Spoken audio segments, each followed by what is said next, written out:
And here's another comic book haul. This one's kind of different. I went to Vintage Stock over the weekend. First time there in years. There's actually a few around the area. I went to the one that's near a Walmart. It used to be an old shopping mall. We went to a lot when we were kids. And I was hoping they'd have dollar boxes, and they did. They have a bunch of them. So I did manage to get some stuff. Here it is. First off, Black Lightning. I think the first time I ever saw Black Lightning was a comic I had when I was a kid. It was Brave and the Bold, where he teamed up with Batman. So I always kind of liked the character. It was kind of funny.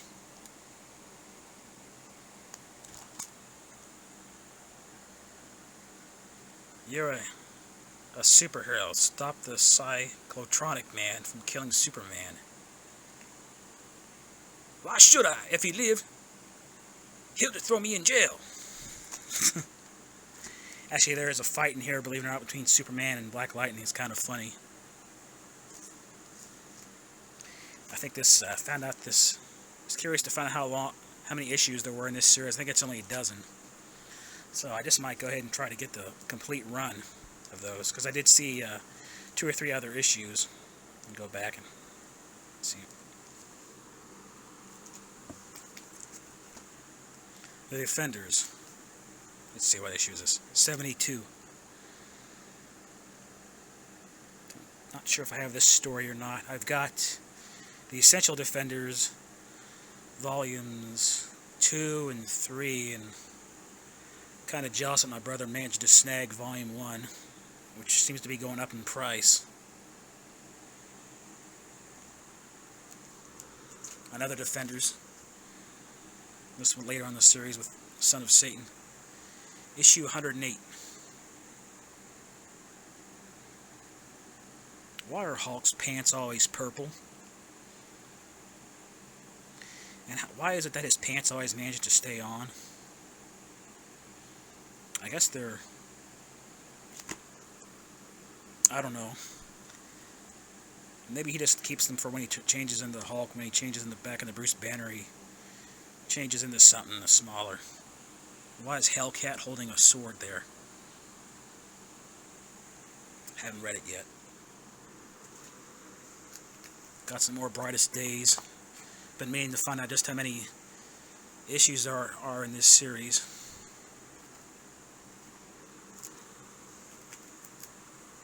Issue 10.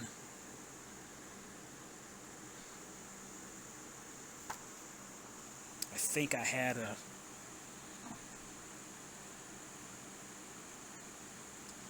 I think I actually got another issue of this too when I bought these, but it's already filed away because I've read it, and I don't feel like going over to the filing cabinet and digging through it just to get it out. Identity Crisis. I know some people like this series, some people hate it. I'm kind of in the middle. I thought it was okay. And I thought I had all 7 except 1. Missing 1 issue. Number 4. And I got this, I thought, okay, good. I finally have all 7 issues. Then I looked and I checked, I thought, damn it, I'm still missing issue 2. So, I'm going to have to pick up that one of these days. And I found 3 different Hulk annuals. And since Hulk, the annuals were always double-sized, well, more pages anyway, and not in bad condition, for just $1. I thought, okay, I'm going to go ahead and get all 3 of these. So we've got, here's Hulk Annual 9, Hulk Annual 10,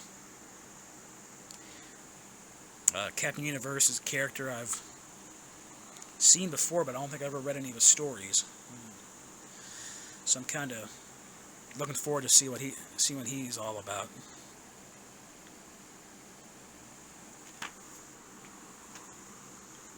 And this annual is number 14.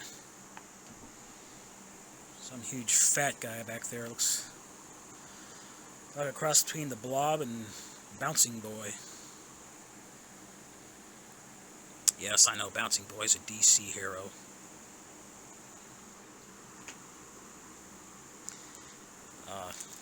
Dark Crystal, one of my favorite movies. Issue 1. Don't know how many issues there are, but this is the only one they had. And I was really surprised to find this. Call and the Barbarians. This is issue 2. So-so shape, but you know, for just $1. And where else am I going to find this for $1? I was really surprised to also find they had issue... It was either issue 1 or issue 3, because this magazine only ran for 3 issues. And I would have bought it, but if you've seen my one of my earlier uploads, my Salvation Army comic haul, you know I already got it. Found it at the Salvation Army in really nice condition for 59 cents. And the condition of this one was really poor. I mean, it was just, the back cover was completely missing. The front cover was there, but it was torn off. So I had to pass on it. And here we got you see it's quite a big stain, but I'm happy with it. I mean, I was definitely not expecting to find any old black and white magazines there in the dollar bins.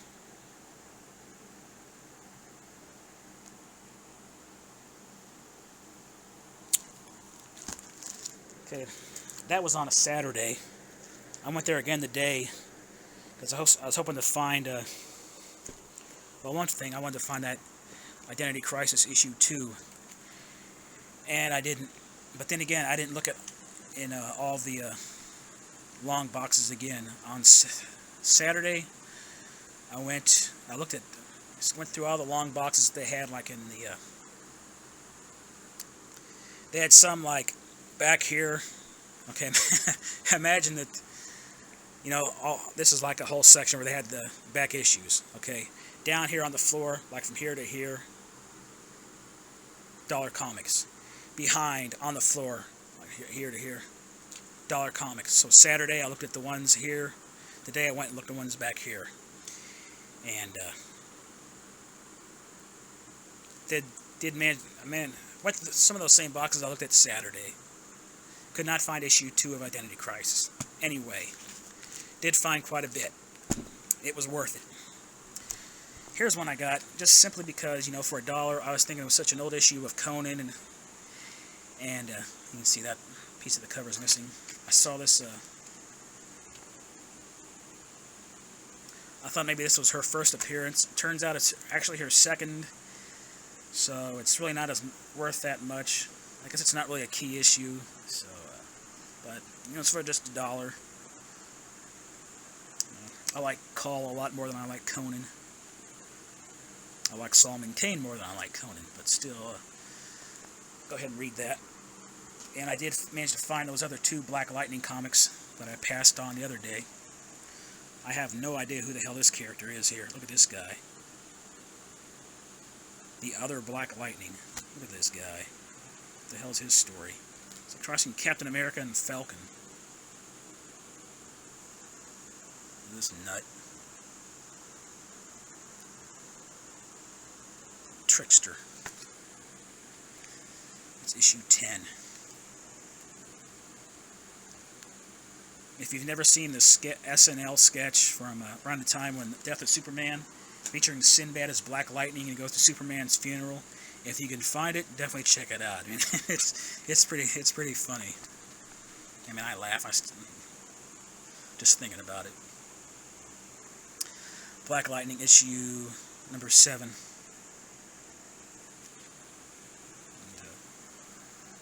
I don't know who this guy back here is.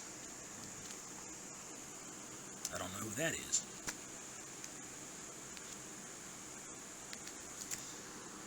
Shazam. Shazam's a character that I've just recently became more interested in. I think it was the whole like Shazam family of Mary Marvel and the others, Black Adam, and what's the little worm guy? The little caterpillar that wears glasses, and the bald-headed guy. Kind of looks like Paul Schaefer. So I thought I'd read this so I could learn more, brush up on my Shazam knowledge. 4-part miniseries. This is issue 1.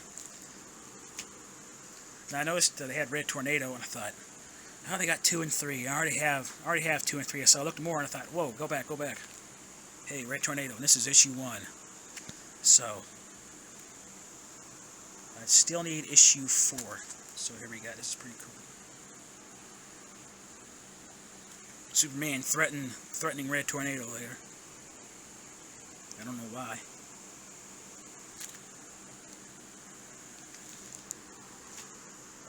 Unexpected. Now, is this the same title that used to be, I think we called Tales of the Unexpected? Kind of surprised that this series still lasted up. It's at 60 cents, so when was that? That was probably around 82, maybe 83. It was a Joe Kubert cover. Yeah, an old DC horror. Even it is from the 80s. Just for $1, I'll get it. You know, not all these stories are, these old horror titles are winners, but some of them are, I mean, they're fun. House of Mystery, 302. Yeah, I don't think I saw any more of these old DC horror comics.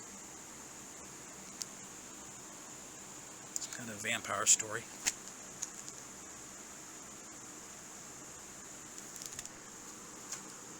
It's the only Brightest Day issue I could find today that I didn't already have. Aquaman versus Aqualad. I don't know how it is if Aqualad is black. I mean, oh. Well, shoot. Didn't Black Manta kill Aquaman's son? But, so then how is Aquaman white and Aqualad is black? Something seems fishy. Pardon the pun.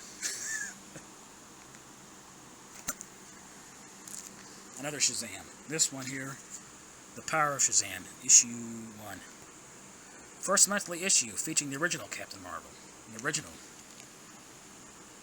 Captain Marvel. I guess that's a dig at Marvel Comics, at Marvel's Captain Marvel. I wonder if they ever had the two meet and fight. That'd be interesting.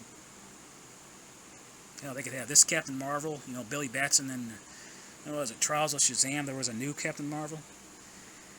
And then you could put the Marvel's original Captain Marvel, and then Miss Marvel, current one of her, whichever one it is, and Carol Danvers, Miss Marvel, used to be Warbird, and Genis Vell, or whatever the hell his name is, you know, the son of the other Captain Marvel. Yeah, that might be too confusing. Here's something I was surprised about.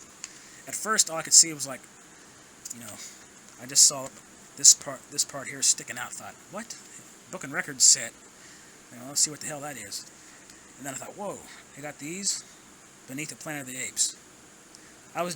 The other day I was just looking at some blog that was about these book and record sets, and I didn't even know that there was Planet of the Apes ones. I still have the Batman and Robin one that I had since I was a little kid. I think my brother had one that had Captain America and Falcon in it. So this was kind of an unexpected surprise.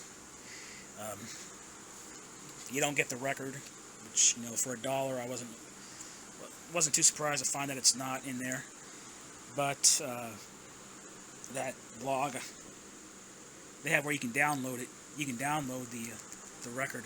So I'll just go ahead and download that and burn it onto a CD and stick it back here where the record goes. So that was an unexpected surprise. Here it shows they also did it'd be hard to see. They did a Planet of the Apes one, Escape from the Planet of the Apes, Beneath Planet of the Apes, which is what this is, and they did Battle for Planet of the Apes.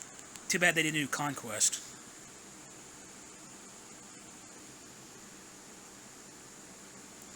So that's really cool.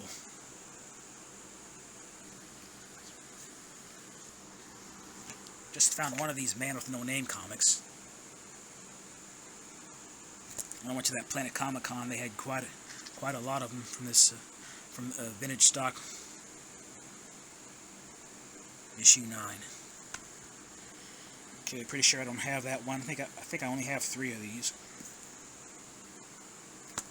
I'm a big spaghetti western fan, so, and Sergio Leone, so that should be good.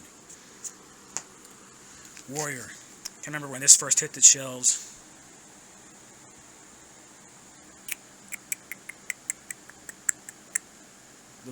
Little over a year ago, Warrior passed away. Way too soon. Man died way too young. So I'm going to read this in memory of Ultimate Warrior.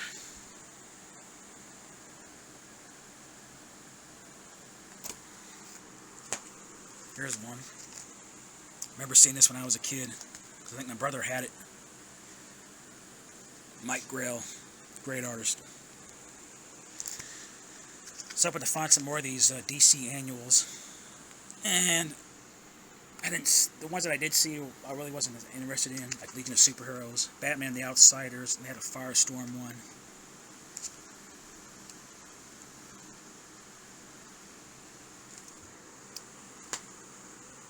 And this definitely made the trip worth it. I used to have almost all the Clive Barker Hellraisers, entire series. But I auctioned them off because I was short on money. I need money. Ugh. Excuse me. So I've been trying to get the entire series once again, and so I thought, whoa, Hellraiser, awesome. Too bad they didn't have all of them. Anyway.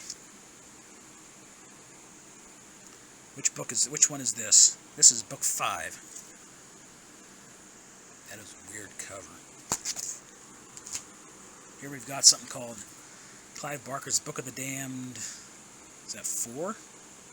I didn't even know that there were that 4. I thought maybe there were 2. Anyway, I never had this one.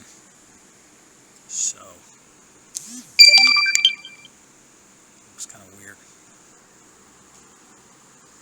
We've got Clive Barker's Pinhead, a series I don't think lasted too long. They had issues, also this is issue 3. They had issues 1 and 2 there, which I didn't buy because I'm pretty sure I have both of them. Can't remember if I have this one or not. Looking at it now, I think I might have it. The cover looks kind of familiar. If I do already have it, I'll just go ahead and give it to my brother. I'm sure he'll enjoy it.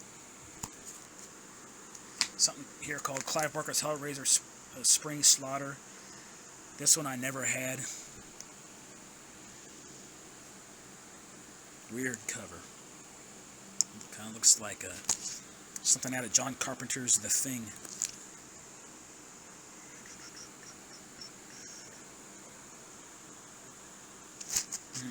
And this surprised me. Issue 1. Book 1. $1. I used to have this poster. Got it for Christmas one year. Put it on my bedroom wall.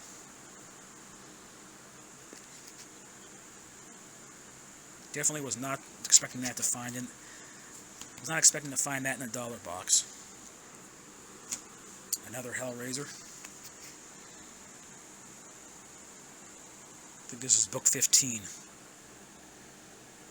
I forget what the hell this guy's name is.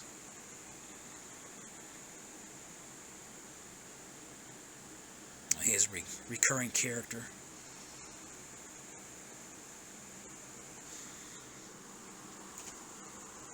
Solomon Kane 3. Oh, this is a 6-issue series. I thought it was like, okay. And got the first issue again. Found it at the Salvation Army. It was sometime last year, and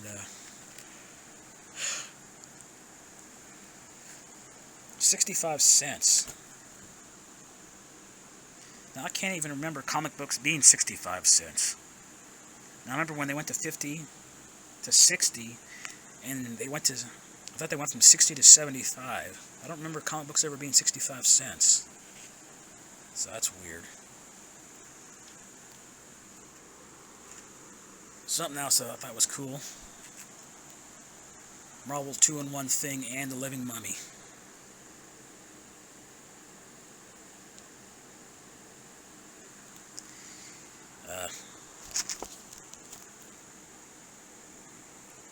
One of these days I'll have to look at my checklist.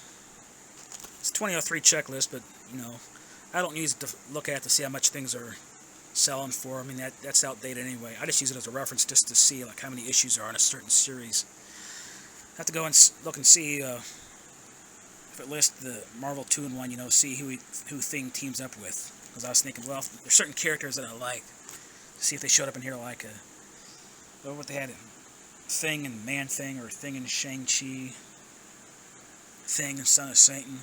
Same with Marvel Team Up. I mean, I don't even like Spider-Man, but if I can find one that has some of those characters I just mentioned, I'd definitely buy it. Living Mummy is, that might be certainly one of the earliest Marvel characters I've ever seen. That's a story for another day. I'll tell you more about that some other time. So I thought this was cool. I mean, I didn't even know that Living Mummy ever made an appearance in this series.